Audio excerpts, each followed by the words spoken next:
Society has brainwashed us to believe that love and identifying it takes time. That's a lie. I think you gotta have a dream. The School of Greatness. Really? Yeah.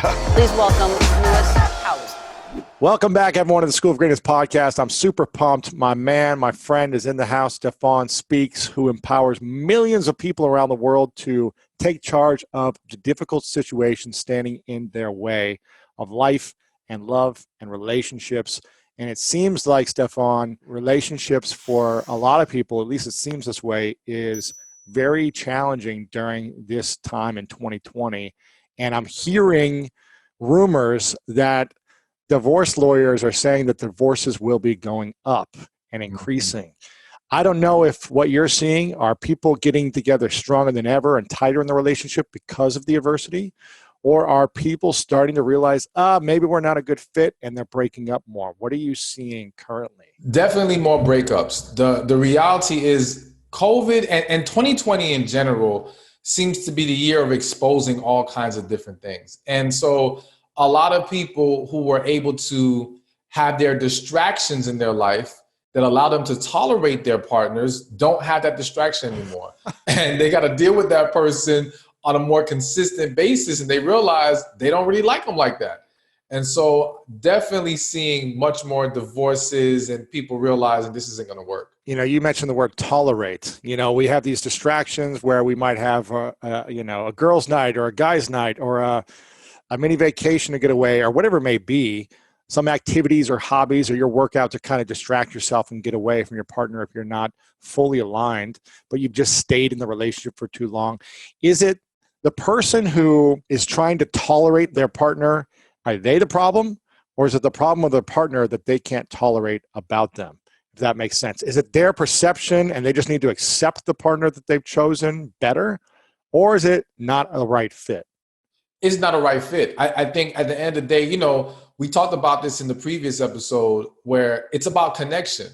And if two people don't have a deep and genuine connection, they just aren't going to like each other at their core.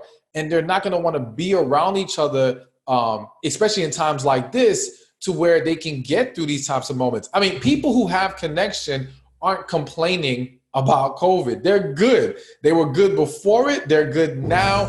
If anything is giving them more time with their kids, with their partners, they're probably enjoying some of this. But the other folks who didn't have it, it absolutely exposes the whole situation. So I don't view it as anything wrong with either specific individual. It's just, again, the realization that they are not a good fit for each other. And I've heard you talk about this before, that you need connection and you need chemistry. Isn't that right? Yes. In order to really make sure that there's something that lasts, that sticks, because you might have chemistry and it could be like a hot flame for a minute, but then you realize, we don't have any connection. So it just became that and it dies. You could have connection, but then you don't have the chemistry and you realize you're just great roommates and friends. Is that kind of? Well, yes to the first part, no to the second part, because if you have connection, you will have chemistry. Those go hand in hand, but you can have chemistry and no connection. So look at it like in sports teams. We can put a team together and help them build chemistry, all right? But something can happen that destroys the chemistry. So it's very fluid. It can come and go.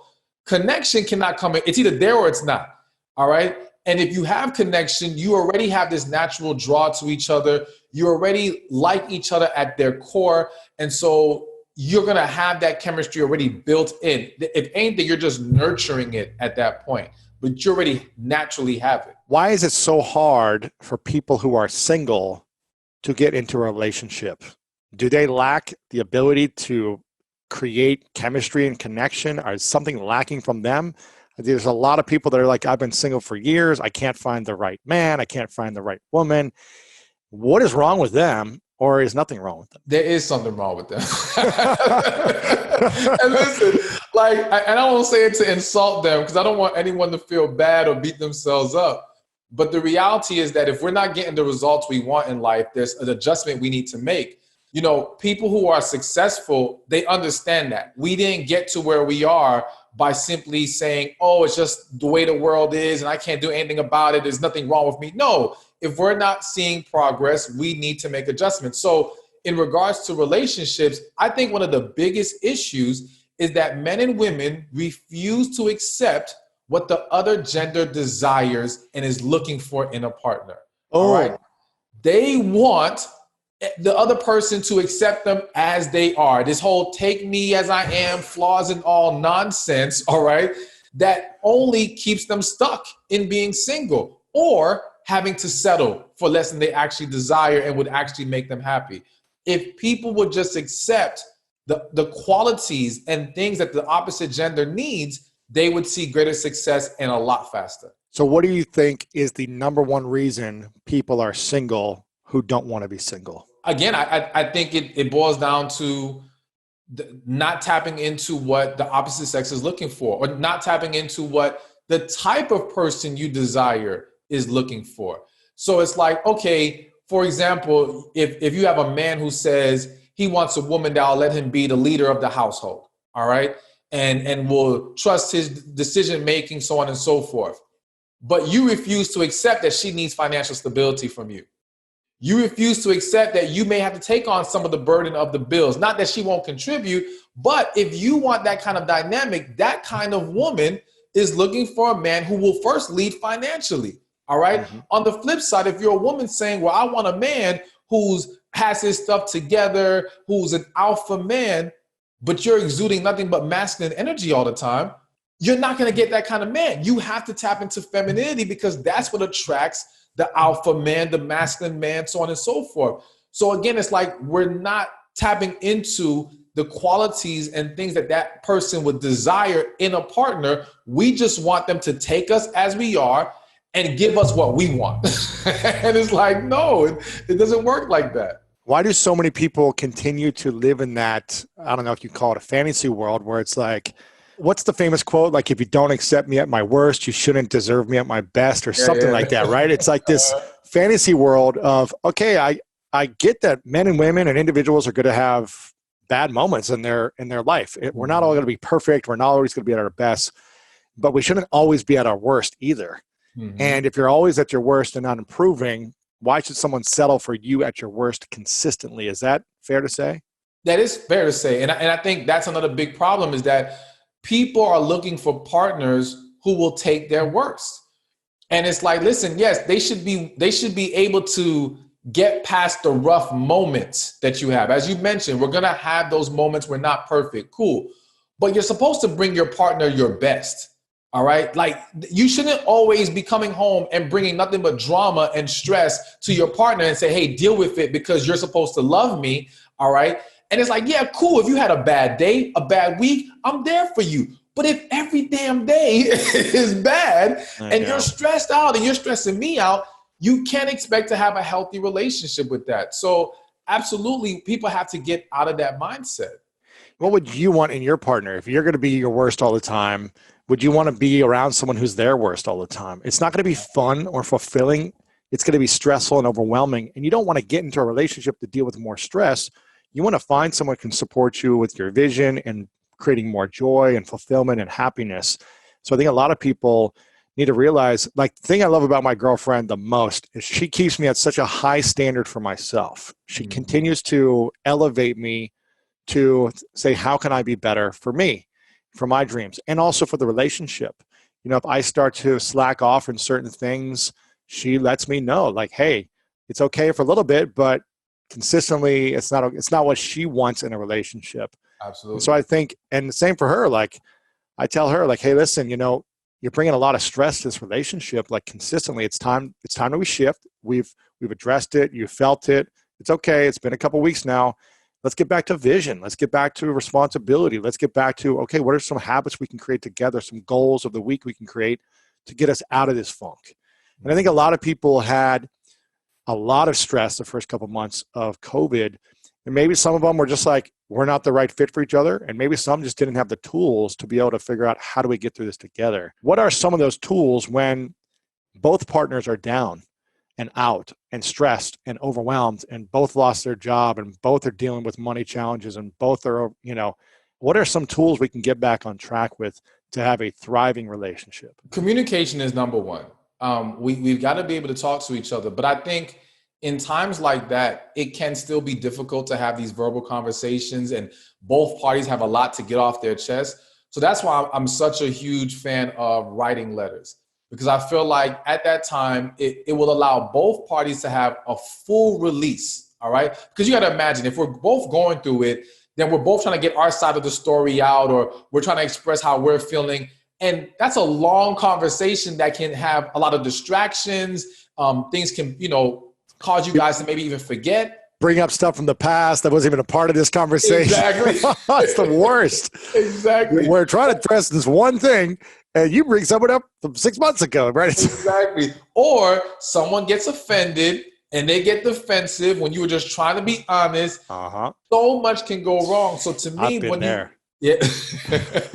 you write a letter, it really gives you both parties, it gives the writer a chance to get everything out and to assess proper tone and delivery with the message. It gives the receiver time to process and really take it in and listen to understand, not to rebuttal. Because in verbal conversation, it's very easy to listen to rebuttal.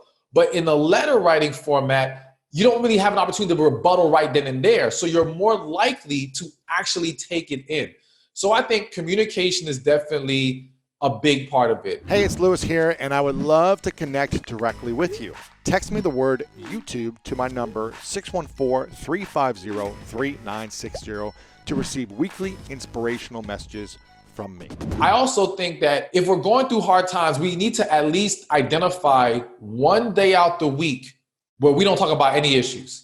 All right, cool. We already know we're out of work right now. We know we're stressing. Worrying is not going to change that. Let's pick a day where we just enjoy each other. Let's just have fun. I don't care if it's watch Netflix all day together, laid up in the bed, whatever. Let's just enjoy each other. And we agree on this day, we leave all the drama and stress alone. We can return back to that tomorrow. That way, I feel like, when you're constantly discussing all the tough times, you're putting a wedge between each other.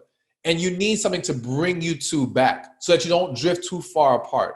And so I think that having that day of us time is going to be extremely beneficial for people who are going through it. When someone meets someone new, whether it be a moment, 5-minute conversation, a couple hours, or whatever it may be, when is the appropriate amount of time to know that this person could be one of the people that you spend the rest of your life with, a long time with, could be your love partner? When should we actually know in our gut, in our mind, and bring it together that, okay, this is the person? Is it a moment, instance, yes? Or is it once you learn after months? What do you think? It's very instant and immediate. So Wow. Here's the thing.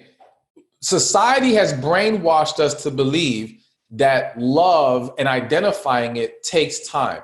That's a lie. In most situations, when it takes months, you have not fallen in love. You've learned to tolerate them. You've grown attached to them. All right. You've enjoyed a part of the process. It's giving you connection. You're not lonely. Exactly. And when you've invested months, you are more likely to not want to walk away from it because all the time and energy you put in. So now you mistake your attachment to the investment as love, and it's not really love. When you sit down with people who can say they felt they have a real connection with their partner, I think every story, I don't know of any one story that's opposite of this, they will all say it was pretty much instant. First date, you may not know 100% fact, I'm going to marry this person, but you knew the potential was there. You knew like this could be the one. That at least came to mind. And so again, when we don't have that in that first conversation, that first day, it's unlikely. I'm not going to sit there and say it's impossible that it can happen days later or a week later or whatever. But typically, and even if you can't articulate it as you knew they could be the one, when people look back, they can tell you that they felt something very strong in that initial engagement with their partner that said they knew something was different. They may not even know what it was, but they knew, okay, this isn't normal. This isn't like the rest. Something's going on here. And then there's a full realization of this is it. What is that something that we can't understand, that feeling? What is that called? Is that just like your magnets connected to each other? Is that your energy is so attracted because there's so much opposites or it's so much similarities? What is that force that gets people to say there was something different about this person when I met them? I personally believe it's your spirit recognizing its match. Because if you speak to a lot of people of different religious beliefs, there's the belief that things happen in the spirit before they happen in the physical. All right. So it's almost like the spirit is ahead of us, which is why the spirit knows the truth, which is why intuition, gut instinct, third eye, whatever you want to call it, it always seems to be accurate because your spirit knows before you know. So we're feeling it within our spirit. The problem is it's getting our mind in tune with the spirit. It's allowing our heart to accept what the spirit is saying to us. But we feel it, we just don't know how to always explain it. Those who are very in tune with the spirit can recognize it much quicker and accept it for what it is much quicker because they're very in tune already. Why is it so hard for our mind and our heart to get caught up to our gut or intuition of that initial explosion of chemistry? And also, can that explosion of connection and chemistry be harmful in a different way? Okay, so one, fear. Fear is the number one reason why we struggle to accept. So one of the things I explain to a lot of women, and I have my membership group for them. So I've had this discussion where I say, listen, the difference between intuition and fear is logical deduction. So when you're trying to analyze and break things down, that's your mind, all right? And fear is coming into that because you're saying, well, I shouldn't do this because of that, or this can't be this because of that. Intuition requires no logic. Your spirit requires no logic. It simply feels, it senses, it knows. That's it. You don't have to explain it. Again, gut instinct doesn't require things to logically add up. It just tells you this is it, or something's wrong, or this is right, or whatever the case may be. So fear is the number one thing. And that fear stems from lack of healing from past relationships. We've been down this road of emotional investment. We've gotten hurt before. We've been wrong in our lives about wanting to believe someone could be it. Even though we know this feels different, we still have the fear of disappointment that creeps back in. How do we let go of that fear and not sabotage an amazing opportunity in a relationship? You got to heal from your past. There's no way around it. And this is why I say people who have not healed, they can meet their connection right now, the most amazing partner, and it will scare them to death. And they will either run, self-sabotage, something. It's going to be a problem because they have not healed. And when you have not healed, the vulnerability that's required in connection is so unlike anything else or with anyone else that if you don't have a level of confidence and, again, a foundation of healing in your life, it seems way too overwhelming and scary. So you've got to heal in order to not find yourself sabotaging, run away, and not being able to embrace that real love. What if both parties come to something and there's this explosion of chemistry or just instant, like, wow, there's something different feeling, and both have not healed their past, but they stay together, they figure it out, and they're together? Is there going to be a lot of problems and trauma and stress that comes up over the years if they both haven't healed before they get into a relationship? Or can they heal in the relationship together? It is possible. Let me backtrack a little bit. First, let me say that people have to understand there is the such thing as right person, wrong time. All right? Mm-hmm. People don't want to believe that. There are a lot of people who reject that idea. They say, oh, if it's the wrong time, it's not the right person. That's not true. You can meet that individual that you have an amazing connection with, but both parties still need growth before they can come together. All right? And so now, what happens if they come together and they haven't healed? So here's the thing. It is possible to get through that and survive and have a healthy relationship. It is unlikely for most people to survive being with someone you have a connection with and you have not healed. Again, most people won't even allow themselves to be with that person. They'll sabotage it so much. They'll dive in, but then they'll cheat, or they won't respond to the person. They'll do something, right? Yes, and speaking of cheating, they tend to have a history of going back to an ex because the ex feels safer because it's not as vulnerable over there. All right, I can maintain more emotional control. It's familiar, so it's easier. So I've seen plenty of situations where, again, the connection was so overwhelming, so they ran back to their ex. No one, they're not for the ex is not for them, and they're not for their ex. But again, it just feels safer there. So yes, a lot can go wrong if you try to be together when you have not healed and you have this connection. It would be best to acknowledge, okay, you know what? We got some work we need to do. We realize we have a connection here. Let's work on ourselves in the meantime before we take that next step. Can you heal while having sex with one or multiple partners for fun on the side? I'm not going to say it's impossible, but again, highly unlikely. Sex is such a distracting thing. And we have to understand that so much can come from our sexual interactions. There can be new drama. There can be, an unwanted pregnancy. There can be a host of things. And all of that will derail you in the healing process. You also have to be honest with yourself. You may be having the sex because you're trying to distract yourself from the healing. Like the sex is just a coping mechanism for you. Same as drugs, same as alcohol. People turn to these things because they don't want to deal with their reality in life. So you got to be honest. Are you trying to just bury your head in sexual interactions? Or is it just, if it's happening in a natural flow of life, okay, then there's a greater chance that you can survive this, but you got to be really careful. I would suggest cutting that off if you're trying to heal. Again, I don't want to say it's impossible, but you're going to make it extremely difficult and highly unlikely. For sure. I want to ask you about the best ways to meet someone these days, 2020 moving forward, the do's and don'ts for online dating. But what I'm hearing you say is that you shouldn't be trying to meet someone. You shouldn't be doing the online dating game until you've fully healed, or at least started the process of healing, because healing is a journey. Sometimes things take a lot longer to heal fully. But at least acknowledging and starting that process. What would be a process to start healing your past relationships or pains before we get into the conversation of do's and don'ts of online dating? Okay. So of course, going to a therapist or coach is the ideal thing to do. You typically need that outside party that can help you process some things, help you see new perspectives, and go through a process of healing. Now, I will be honest, not every coach or therapist is going to help someone heal. Sometimes it just turns into a venting session.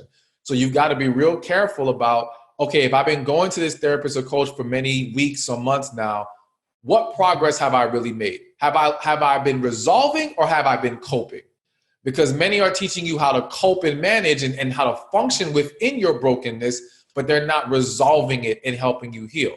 Now, of course, I'm big on healing. So I have my book, Love After Heartbreak, which gives people the exact steps to healing. So one of the steps, I'll give you the first step, is getting the hurt out in front of you. So it's this who hurt me list. And so you get a piece of paper, you write down who hurt me, and you ask yourself the question, who hurt me? And now everyone who comes to mind, you put them on the paper. Doesn't matter if it happened very long ago. Doesn't matter if you think you moved past it. If they come to mind when you ask the question, then that means there's some kind of relevance there.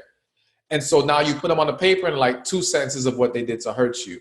This will now at least help us identify what you've been holding on to and where the hurt is and what needs to be properly addressed.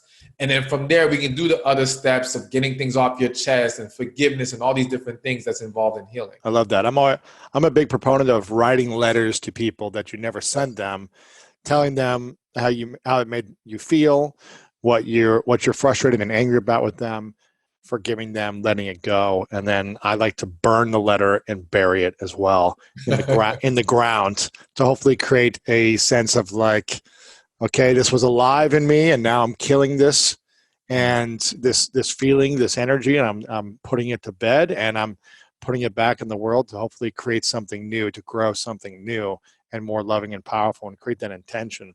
But I think that's really important. When should we know that we are healed enough? How do we know when our healing has gone far enough down its journey before we should get into meeting someone new, putting ourselves out there on social media, online dating apps, and things like that?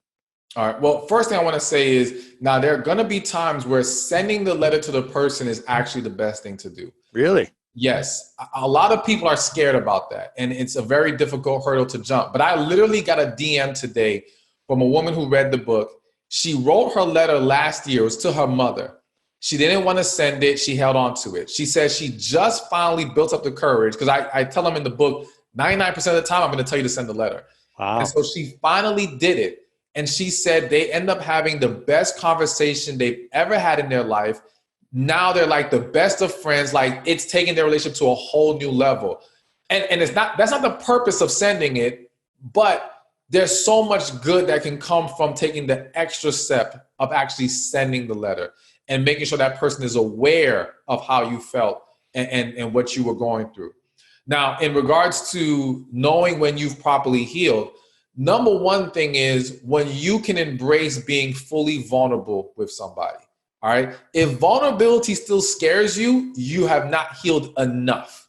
All right. You've got to be willing to open your heart. We can't say we want love and then put walls up around our heart and be afraid to give it to someone. You're contradicting yourself. You're working against yourself. So you've got to be willing to be vulnerable. You also have to make sure any negative perceptions that you've held onto due to past experiences, you've done away with them. So for example, if you have been saying all men are dogs because you've been hurt by so many men, well, you can't be out there dating and still screaming all men are dogs. That's not going to work in your favor. You've got to accept that good men exist, that you can receive a great man, that you deserve a great man. So when you have a more positive outlook and way of thinking, and listen, we're going to all have our negative thought moments. That happens. But your dominant or more consistent thought pattern is positive, hopeful, and things of that nature. Now we can say you're ready to get back out there. How important is the language or the inner thoughts, the actual physical words we use in the inner language, the inner dialogue, in terms of attracting or finding the right partner? It's extremely important. You know, we hear it all the time. Words are power. And the reality is that the words you speak to yourself, the thoughts you have, they will, whether knowingly or unknowingly to you, they will dictate your energy, the energy that you give off to people, or the way that your spirit comes across to individuals. And so you can put on a happy face, but if your thought is negative, pessimistic, all right, and dwelling in this, then your energy will still be negative. All right, what you do on the surface isn't going to be able to hide that, which is why you have some people who swear, well, I'm not a bad person. Yeah, but you're not a positive person. All right, you may be good people, but no, you are miserable. And it's not even just you're miserable like you're dwelling in it in your life, but you give off miserable energy. And so who's going to want to be around that? Who's going to want to commit to that? At the most, they might want to have sex with you, but they're not going to want to tie themselves to you in a committed long-term relationship or marriage. And people can feel that energy. I don't care if you're a man, woman, or in between. You can feel the energy of someone. And if you haven't healed properly yourself, you may be attracted to a wounded individual to then try to find some validation or try to find some connection there. And that's why it's important for you to heal so that you can fully see the energy around you and see who is a potential great match for you. Because if you haven't healed, you're going to keep attracting negativity and repeating certain patterns. Is that correct? That is absolutely correct. And if you talk to any person who has healed, they can tell you how they feel energy even more now, where they become more aware. It's so much easier to see past the facades that so many people are putting up, because now healing allows us to get more in tune with our spirit. And by getting more in tune with our spirit, we get more in tune with everyone's spirit. Because technically we are all connected through the spirit, all right?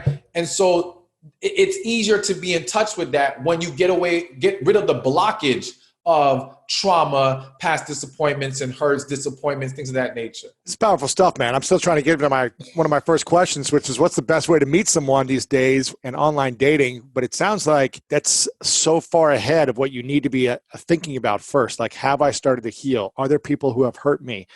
Are there people that I need to apologize to? You know, all these different things. It's almost like you got to do the work before you can start doing the work of finding someone. Absolutely. So I think it's important for us to remind people of this process first before we say, okay, you've done the work. You've started the process of healing. You feel like you can open your heart and be vulnerable to anyone, and it's not going to hurt you and cripple you. Now, once you've done that, what's the best way to meet someone these days? You know, we got tons of social media apps now. We got people just swiping left and right on TikTok and Tinder and Bumbles and whoever else knows is out there. I feel like if I was a single man right now, it would just be chaos because it'd just be option overload. Nothing's ever good enough. Comparison overload. Like, where do we meet someone these days who is a quality human being that could be a potential great partner for us? So I definitely think people need to get rid of the negative stigma they have of online dating. I think, again, it's a tool to meet people more conveniently. And in times like this, it's probably the best tool. Let's be real. I mean, even if you try to go out, certain cities are limited. You're not going to see as much people out anymore. So if you thought it was hard to meet people going out before, well, it just got harder. So being open to online dating, I think, would be the best bet. I think what people have to realize is, I've gone on some of these sites to like do research and see what's going on. And I can tell you that people's online profiles are pure trash. Like the majority of people have no damn clue what they're doing with these online dating profiles. And I believe it's because many have this 1 foot in, 1 foot out approach. It's like, I'm going to just try this because there's nothing else going on, but I'm not actually committed to the process of making this work. And how it's like they're just bored. This is like entertainment. Yes. They're craving connection and intimacy, but they don't want to fully commit. Mm-hmm. And they don't fully buy into the fact that it can work. Like I have clients who have gotten married from online dating. So it can work. Now, does it guarantee you a husband or wife? No.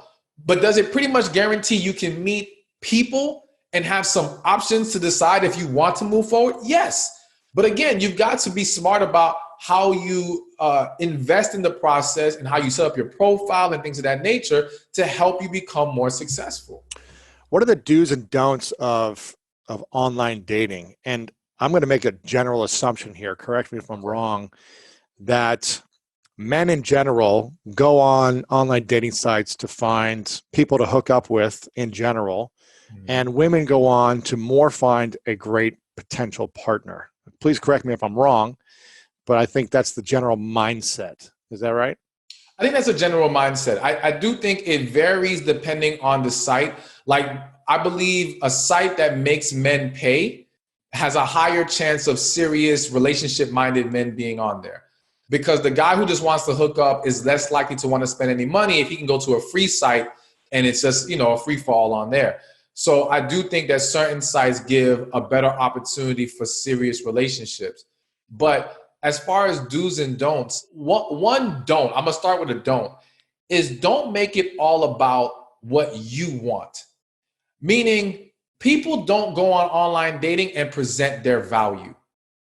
And so why would I choose you out of all these people online when I don't know what you bring to the table, what value you present? It's like, listen, in marketing, the job is to present value to the consumer, to say, this is why you should buy my product. We dress it up properly. We pick the right colors, the right wording. It's all about hitting your target market and appealing to them.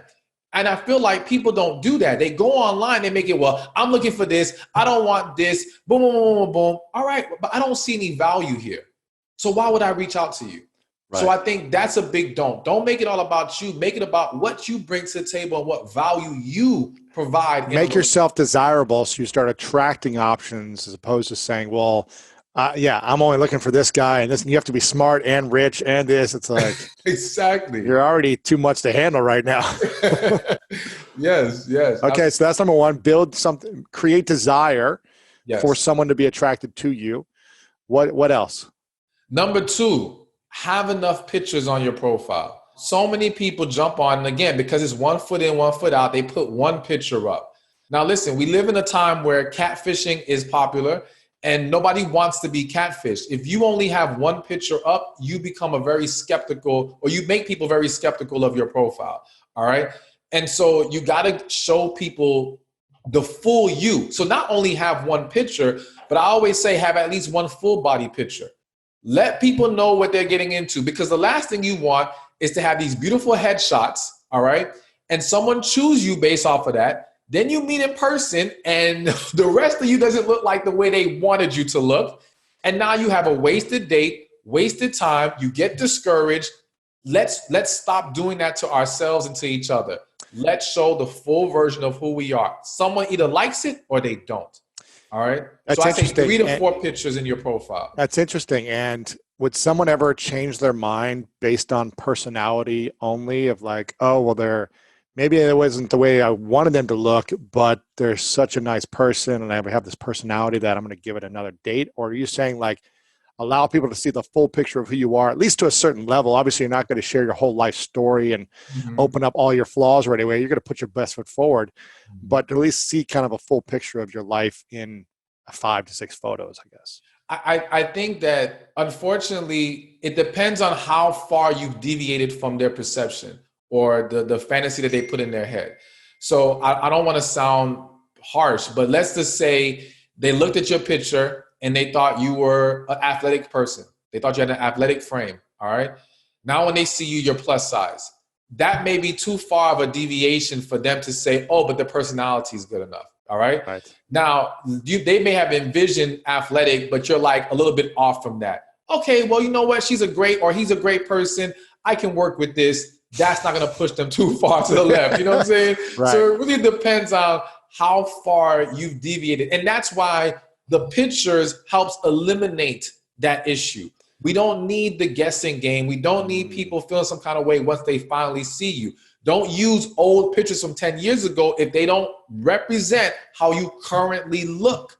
You want to show your true self now and let them decide if they want to step into this or not. Is there another do or don't?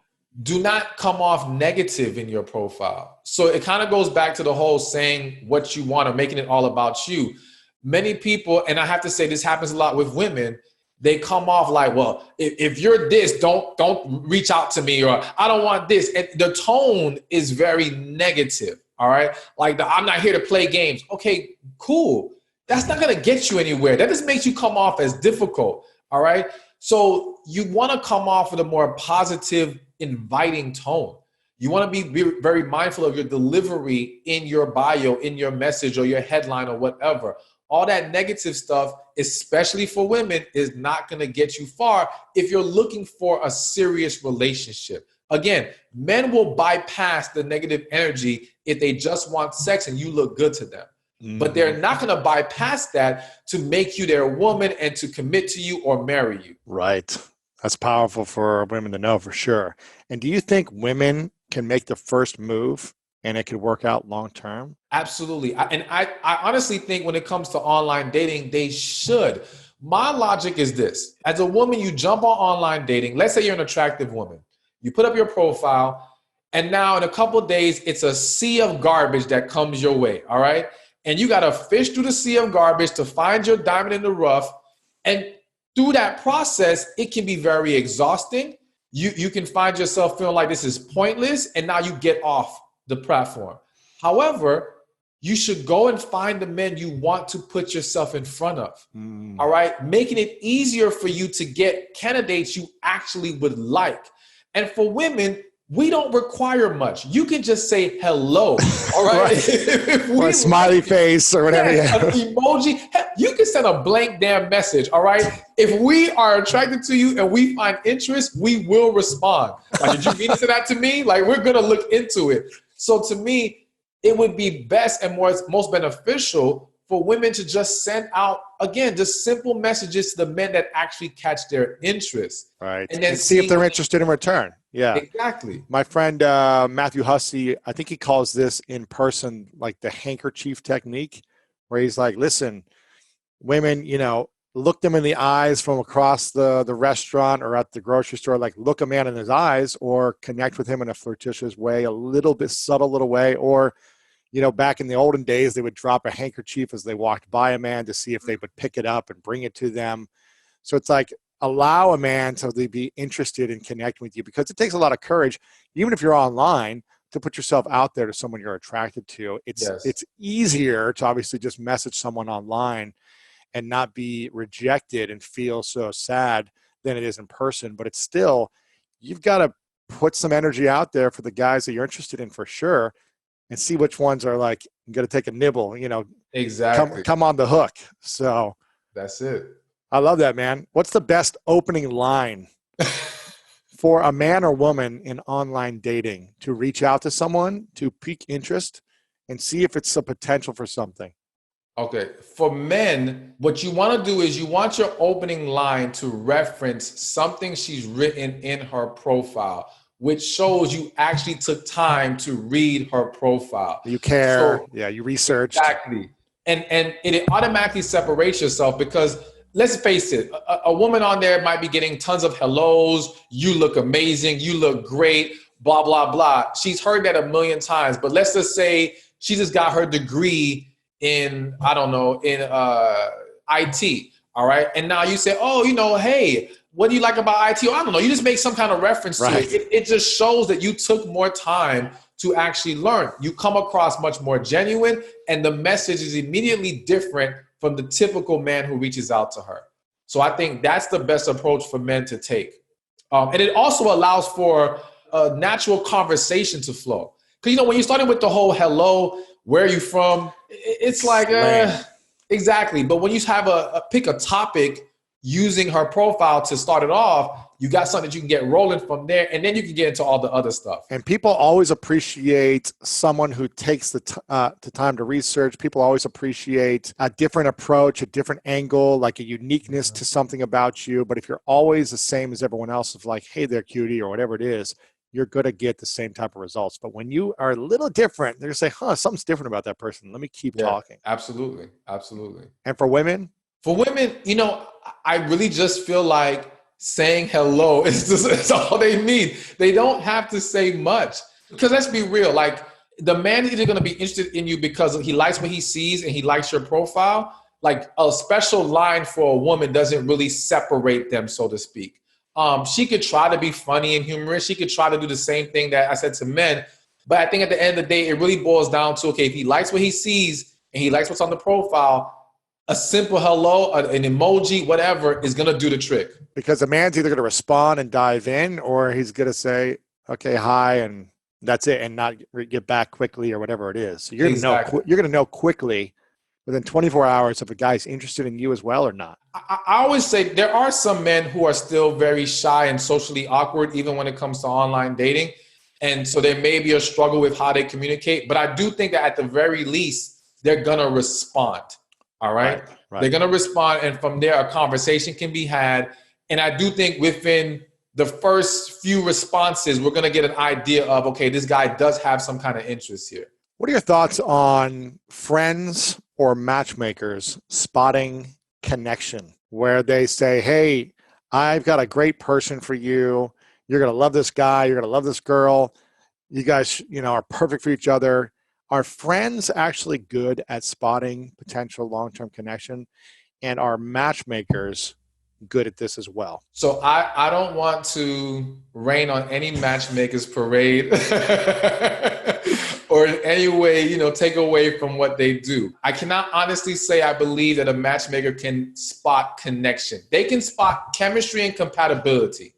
I do think that matchmakers can be very good in finding who would be compatible with each other. But again, compatibility does not equal connection.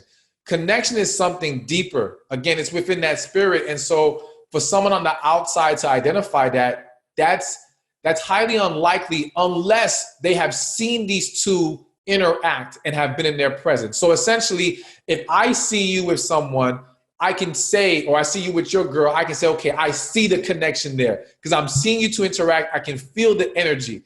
But if I have my friend here and a female friend over there, and I'm thinking, oh, these two people could have a connect. No, like there's no way to say that when I'm just going off of what I know of them rather than actually them interacting and seeing the energy there. So you can't guess, even if like these are two great people, they're going to hit it off. It's rare that you could guess that they will actually hit it off until you see them connecting. Then you can spot, wow, they have a connection. Yes, I believe that. When we're talking about connection, yes, that would be the case. Got it.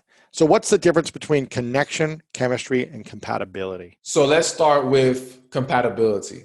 Compatibility are traits that typically fit together. All right. So we're identifying, well, okay, she's a go-getter. She likes being outdoors. She's very spiritual, and he likes the same things. So we're identifying traits that make them compatible. Some people may use the zodiac to determine who is compatible. But again, zodiac is really dependent on the traits that they have defined for that sign. And as long as those things are consistent, or they are accurate in those cases, then they can say there's going to be some level of compatibility there. So there's going to be some level of fit there. All right. Chemistry is when two people know how to get along and flow with each other, work with each other. So chemistry doesn't necessarily require compatibility. All right. Because again, think about at work.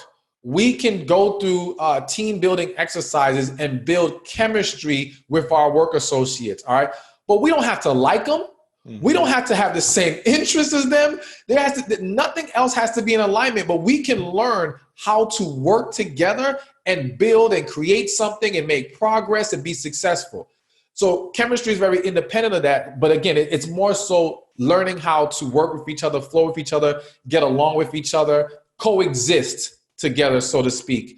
But again, it's very fluid. It can come, it can go. All right. You can build chemistry, you can destroy chemistry. Connection is, again, with connection, you will have chemistry. But funny enough, with connection, you may not have what people perceive as compatibility. So you can have two individuals who you would never think are a match for each other, but yet they are feeling this amazing connection with each other. Unexplainable. They never would have thought it would be this person, but it's there. All right. But again, you will have chemistry within connection. Connection doesn't come or go. It's either there or it's not. You cannot create it. You cannot destroy it. You can run from it. You can try to reject it. You can pile a bunch of trash on top of it, toxic energy, but it's still there. And it kind of goes back to, we talked about this before, where you're the one that put me on I forgot how you say it, the red string Chinese. Yes, the red string. I still got it on. Exactly. And so no matter where you go in the world, no matter what you do, you'll feel connection. Exactly. And that's why people with connection could fall apart tomorrow, meet back up 10 years later, and it's like they never stopped talking. The connection is always there.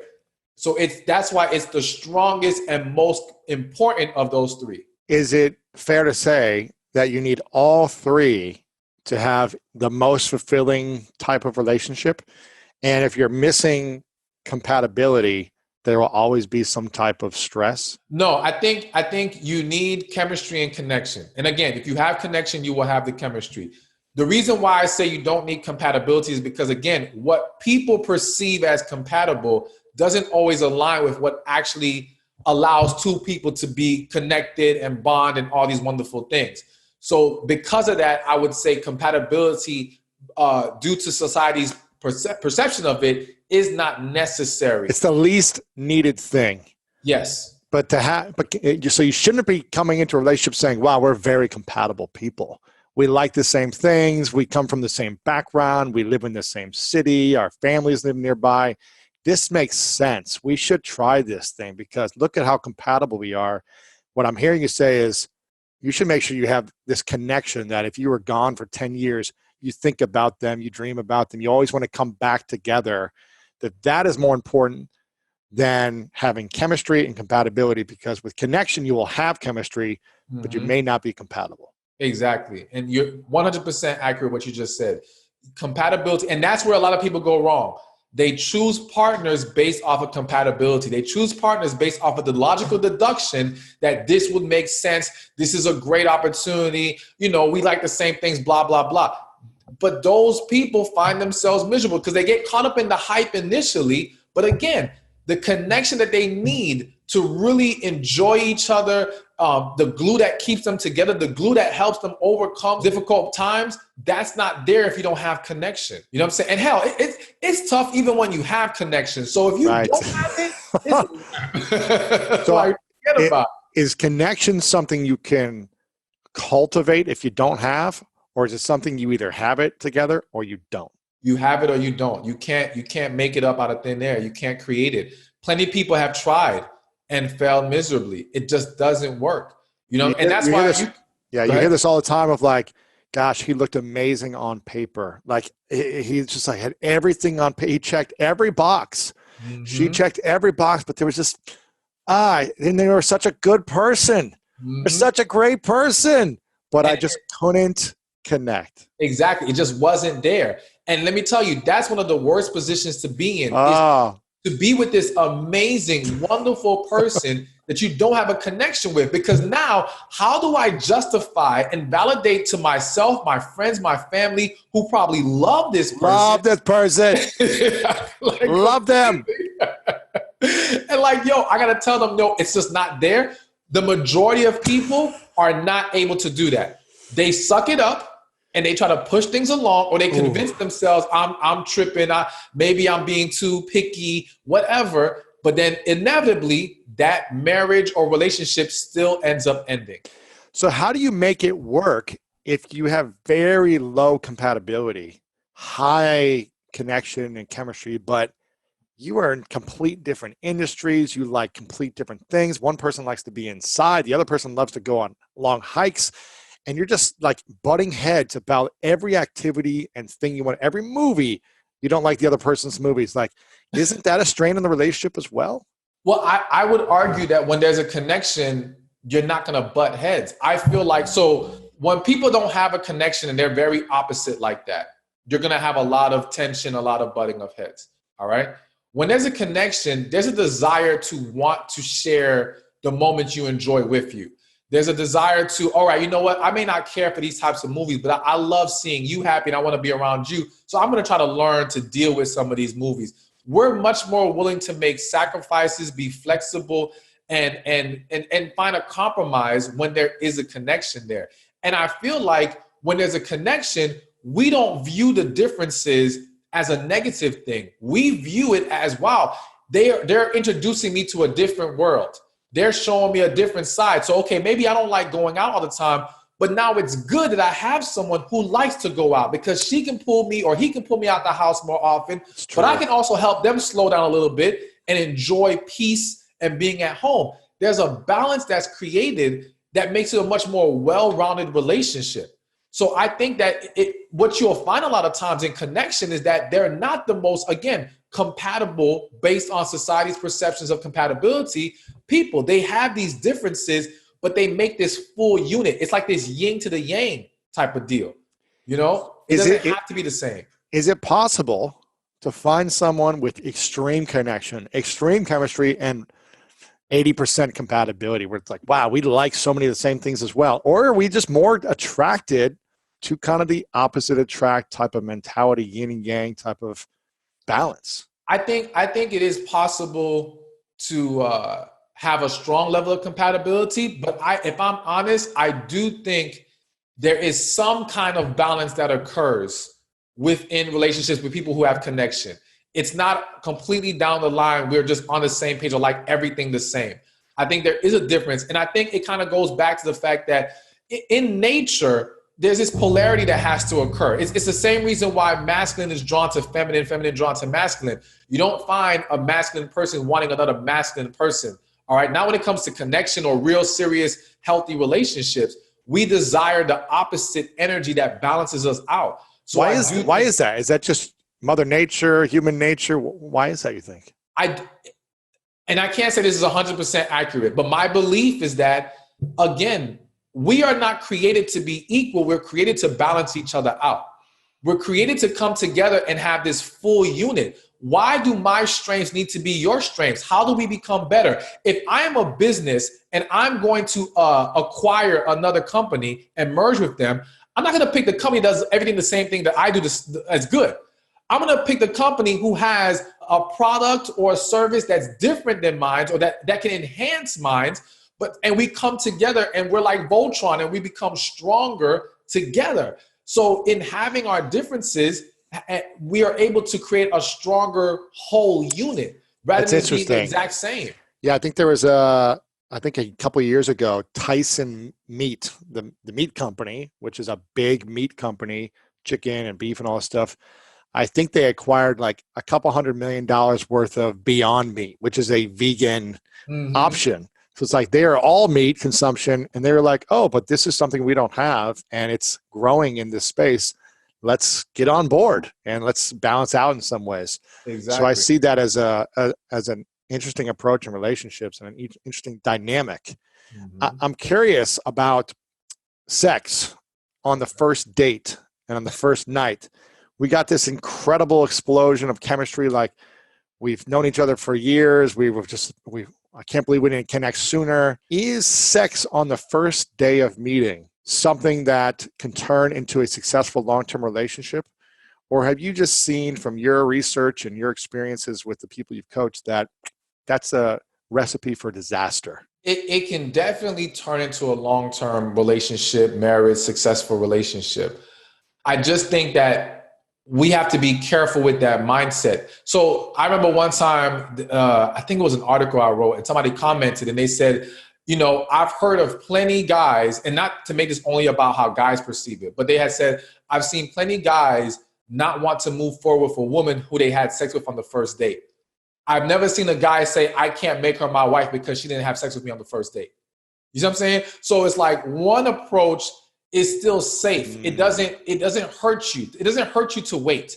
You're not going to lose anything by being patient before jumping into bed. If anything, you're going to increase your chances of making sure you know what you're getting yourself into. You're confirming there is a connection there. We're on the same page, so on and so forth. But if you move too fast, and God forbid you're wrong, that you perceive this incorrectly, now you have possibly set yourself up for other issues. So again, can it happen? Yes. Especially if two people have a genuine connection. I do not believe that sex on the first date will derail them. Right. However, why not take the better, more likely approach for success, or to be safe? Better to be safe than sorry, and just wait. There's no need to rush for it. Yeah, I like that response where you said you've never met a...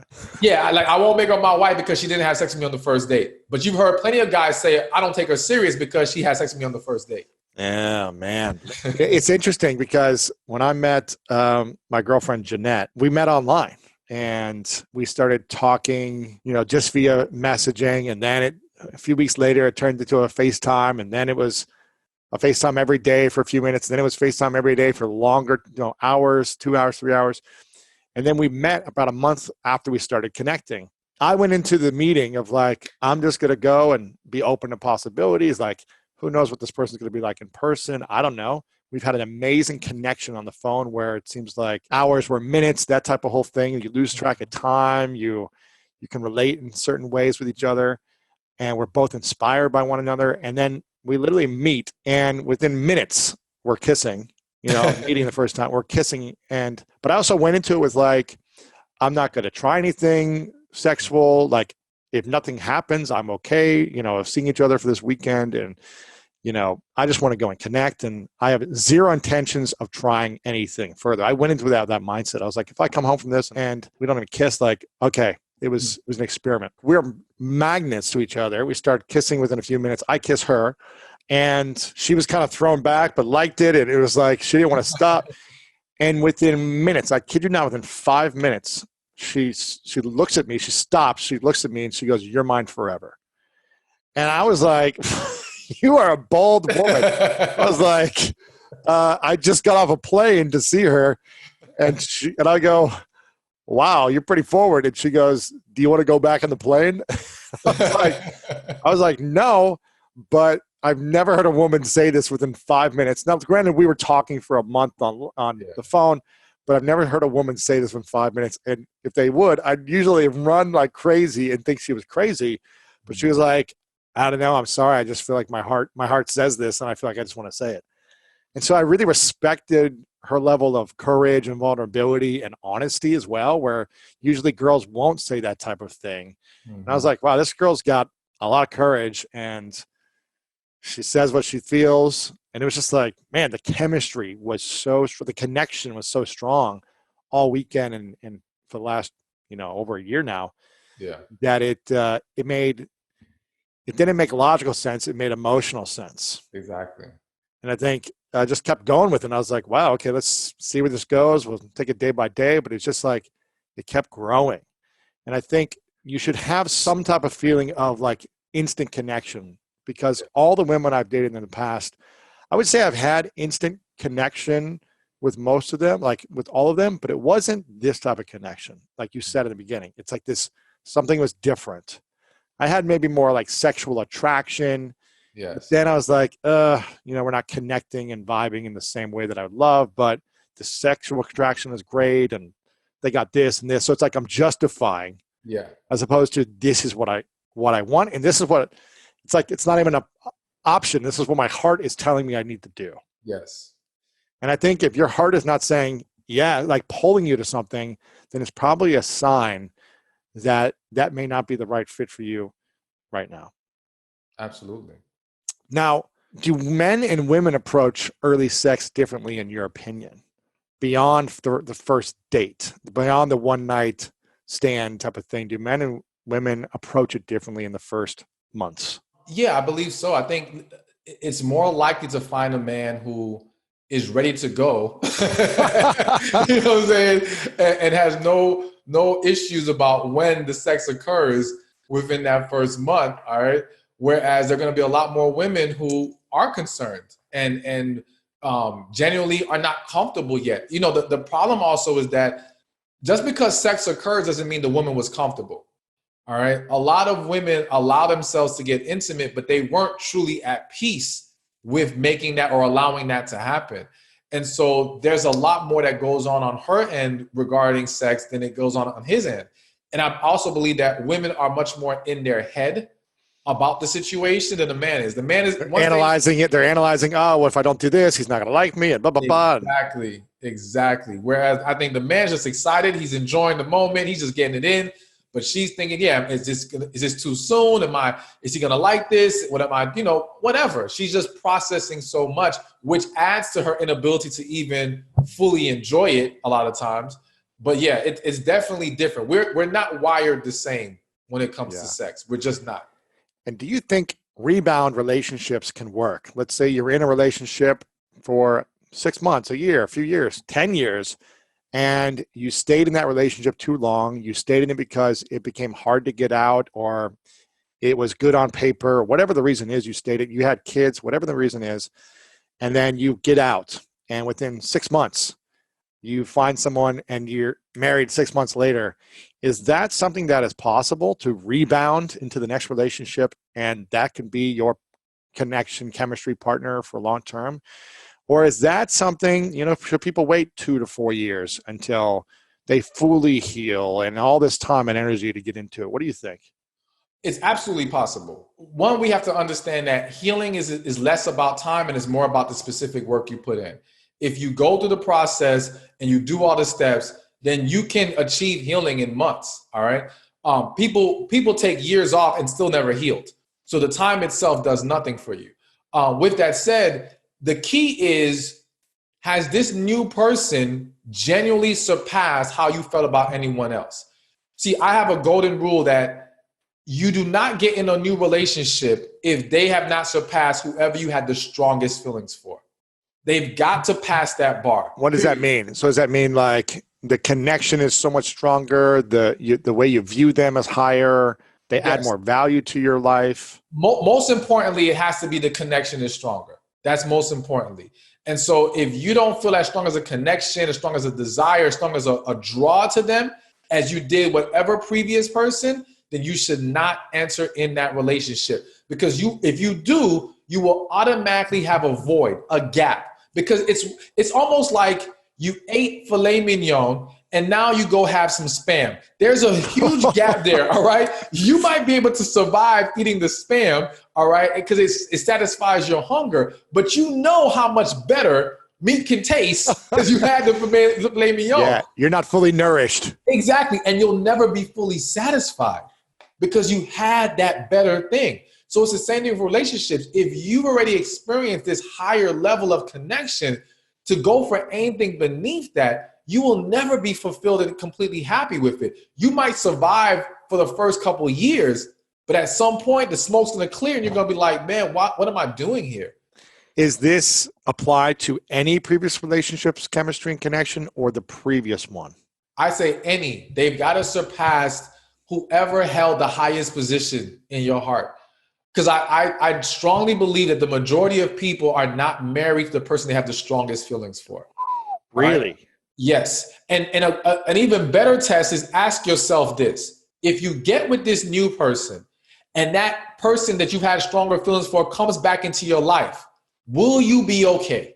A lot of people, if that person came back and was like, I love you, I made some mistakes, I want you back, it's not that they will automatically leave their new relationship, but they will be torn and conflicted. It will impact them.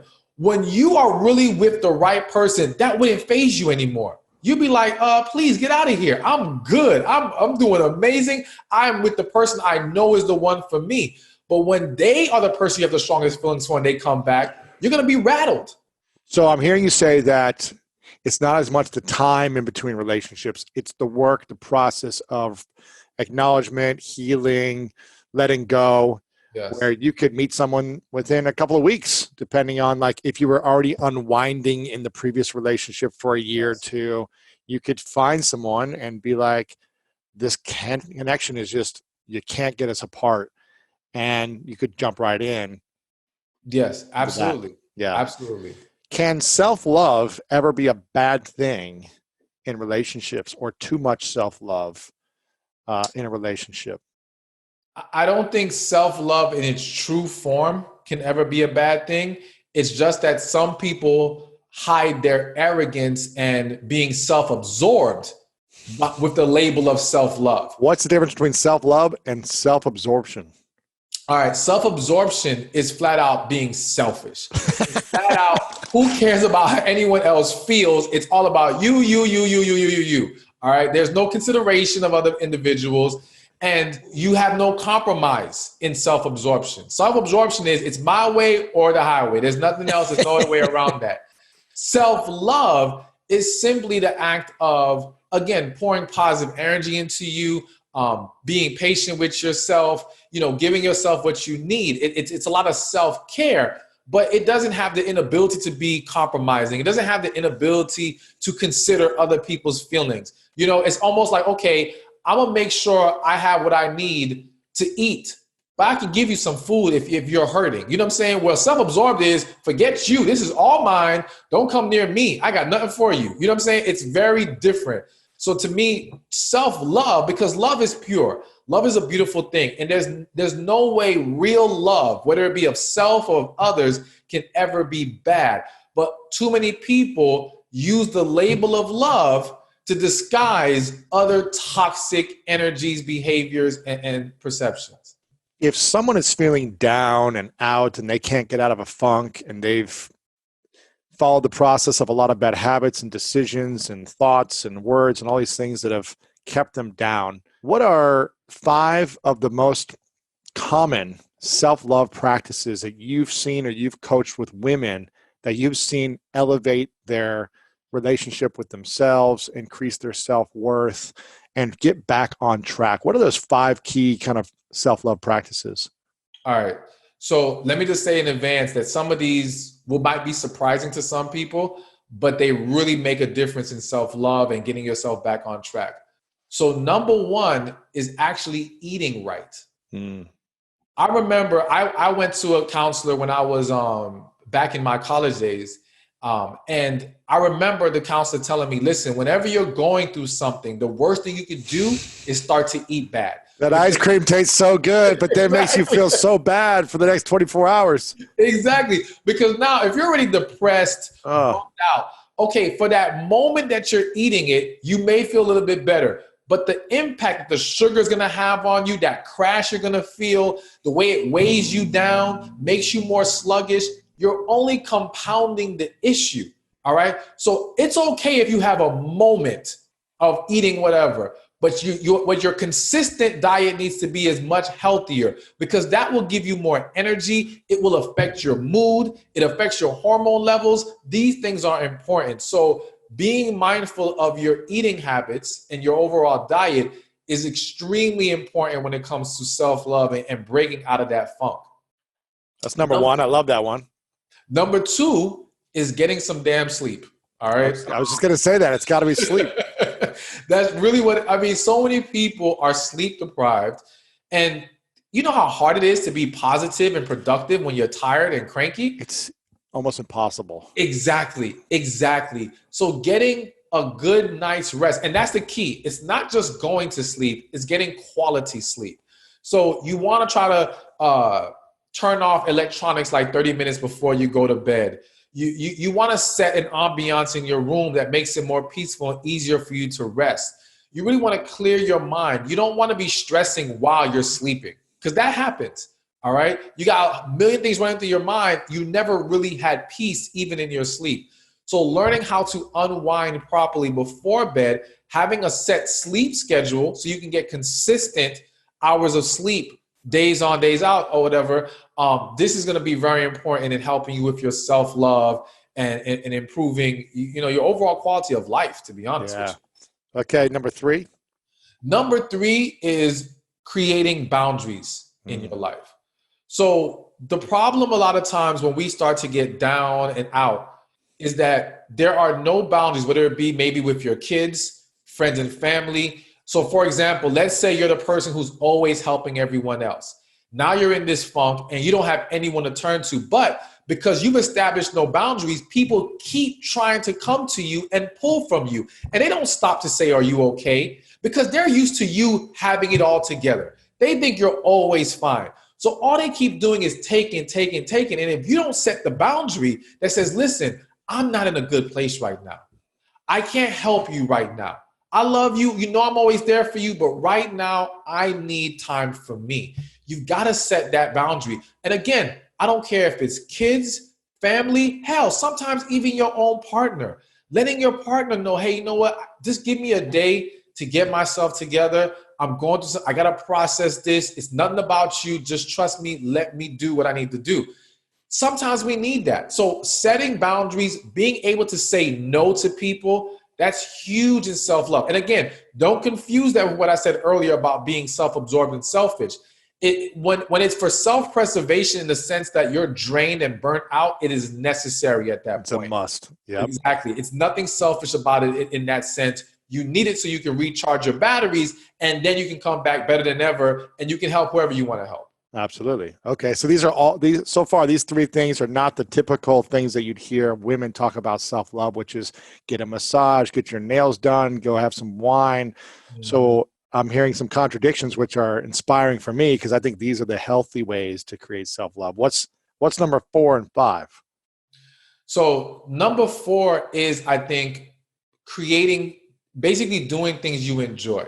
So now this is where we can get into the massages and things of that nature. I do think there is a place for that in self-love and self-care, because again, you got to put a smile on your face. Yeah. You got to create happiness within you. So whether that's, again, going out to the park, going to a festival, whatever, I always suggest, again, you want to add structure to your life to where you make sure you're always making this a priority.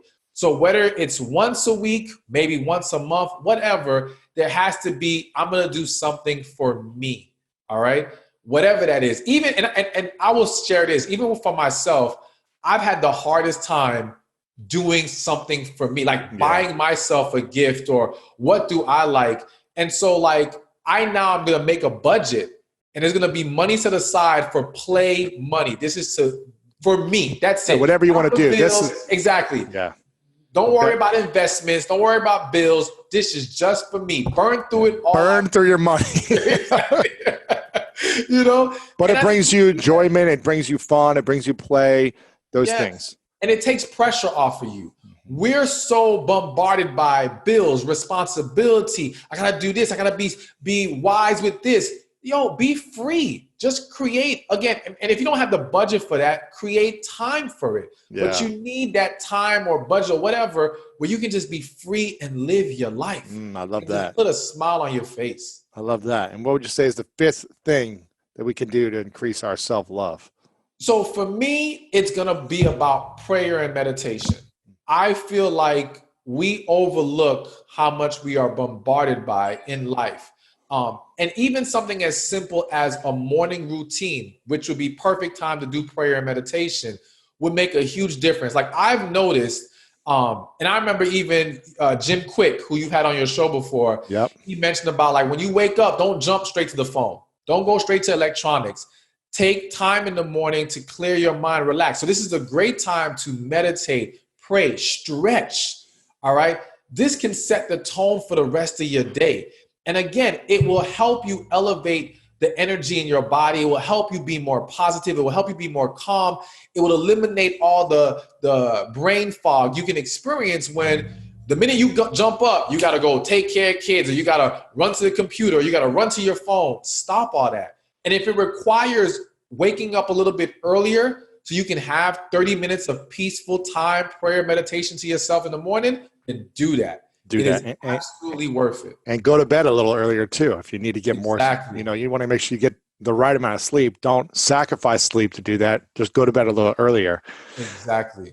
Sacrifice that reality TV show. I know. Sacrifice unnecessary conversations. Sacrifice browsing through comment sections on social media that aren't doing you any favors. Mm-hmm. Let that go. Preserve yourself. Go to sleep. Get your rest. Pray, meditate, all that good stuff. I love that, man. Is there a different way to love yourself versus loving your partner or loving others? No, I think it's all the same. Because again, the foundational principles of love, being patient, kind, loving, compassionate, all these different things, you need to give that to you just as you need to give that to your partner. Mm-hmm. Just as I want you to tap into your partner's needs, I want you to tap into your needs. You see, it's all the same. It makes no difference because love is love. It is consistent all the way around. So there is no difference in my eyes. When will you know if the relationship is over? Even if you have this incredible connection or chemistry, but for whatever reason, it's too much arguments, it's too much hurt, it's too much pain. When should you know that it's over? When one or both parties isn't willing to do the work necessary to fix it. So if we come to the table and discuss the issues and this person wants to be dismissive, deflect, and does not want to accept what needs to be done, relationship over. It doesn't mean things can't work out later, but there's no point in pushing through right now if that person's not willing to work with you. It doesn't make any sense. Or if you're not willing to put in the necessary work. So if we come to the table and say, we need to both go to therapy if we're going to make this work, and one or both of us is against it, then why are we still trying to have a relationship? Nothing's going to work here. We're going to drag this along, add more damage to the relationship, add more damage to ourselves, and we're still going to inevitably end in disaster. Better to cut the cord now. And if anyone ever has a revelation to where now they realize I'm ready to put in the work, we can have a discussion at that time. Wow. What's the greatest skill an individual can develop before getting into a relationship? And what's the greatest skill they could develop during a relationship to ensure they have a thriving, happy, healthy relationship? Effective communication. And I stress the word effective because people think, well, I talked to them. No, you screamed, you lashed out, you insulted them, you attacked. That's not effective communication. And effective communication is not just expressing yourself. It's learning how to listen, learning how to process and receive what they're saying, learning how to put yourself in their shoes. Too many times we reject what our partner says because we only want to look at it from our angle.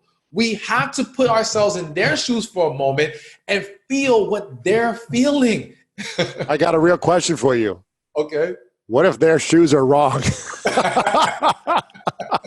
Well, listen, even if their shoes are wrong, we have to understand why they chose those shoes. Well, like, how did we get here? Why are you seeing it this way? Yeah. So sometimes wrong is just a matter of perception.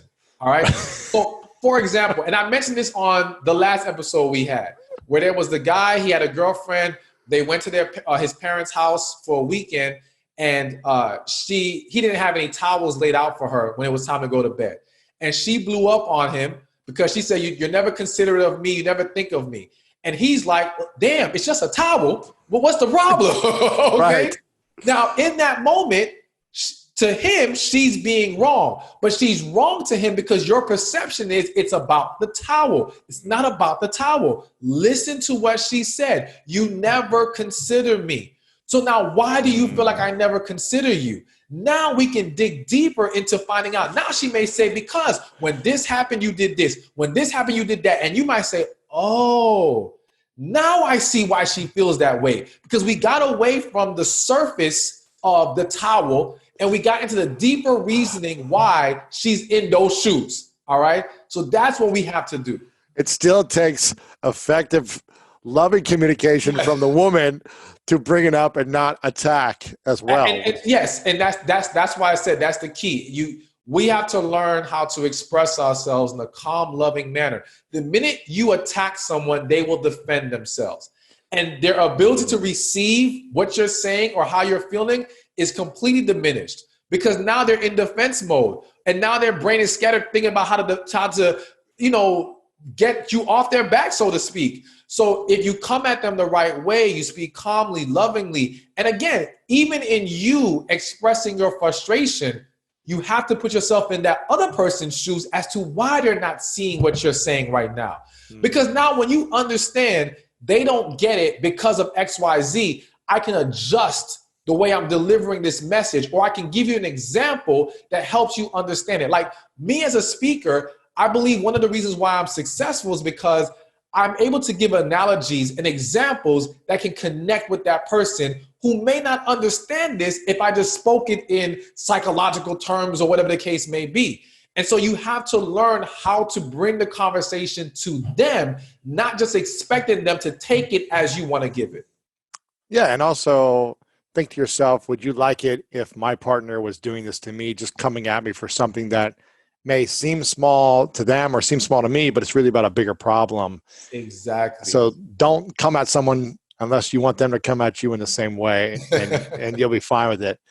Absolutely. Are these principles in romantic partnerships, can you apply some of these same principles in family member relationships, friends, colleagues, business relationships, or do different relationships need to be treated differently? No, it's all the same. The difference between romantic relationship and the other relationships is that, one, we're physically attracted to each other. All right. Physical attraction is like the main ingredient that takes us from being friends to wanting to be lovers. But the core principles are the same with communication, expressing yourself in a loving, positive manner, putting yourself in their shoes. All of that stuff is the same. Even in business, if you want to build better business relationships, you got to learn how to listen, effectively communicate. It's no different. Be patient with them. Now, yes, the other difference between romantic relationship and the other ones is that we are fully committed to this person that we're with. Like, I don't have to deal with my family member if I don't want to. I don't have to deal with this friend if I don't want to. But if you're my partner, I have to deal with you. So it's even more important for us to learn how to better engage with each other and get along better and communicate better and all these different things, where, yes, that level of priority may not be on those other relationships, but the core principles are pretty much the exact same. I love this, man. There's so much value here, and I want to go forever, but I feel like this is a good bit of information for people to take with them and go to the next step. And obviously, they have a lot they can learn from you on your site, on your social media. You've got amazing books out there. You've got a podcast you're coming out with. So if people just follow you on social media, on your website, they can get a lot more information about this. What's the best place for people to go to? You can go to my site, stephanspeaks.com. Find me on Instagram, Stephan Speaks, or Twitter, all social media at Stephan Speaks. And then just a quick mention for those who would be interested in learning about healing. And this is one specifically for the women. I do have something for the men coming, but it's not ready just yet. But for the women, healing, tapping into your feminine energy, finding your purpose, hearing God more clearly. It's a special coaching program I have. They can go to receivingmyblessings.com to join the program. So if you need some healing in your life, go to receivingmyblessings.com and check that out. In the previous time we had you on, we talked about your 3 truths and your definition of greatness. And I'm looking at them right here, but I want people to go back and listen to that episode so you can hear that and so many other things that we talked about there that can be your next action step as well, to listen to Stephan on that, because I think it was some of the best content you've created was on that interview I think we had together. But I would like to finish with asking you a question. Where is Stephan in his relationship journey?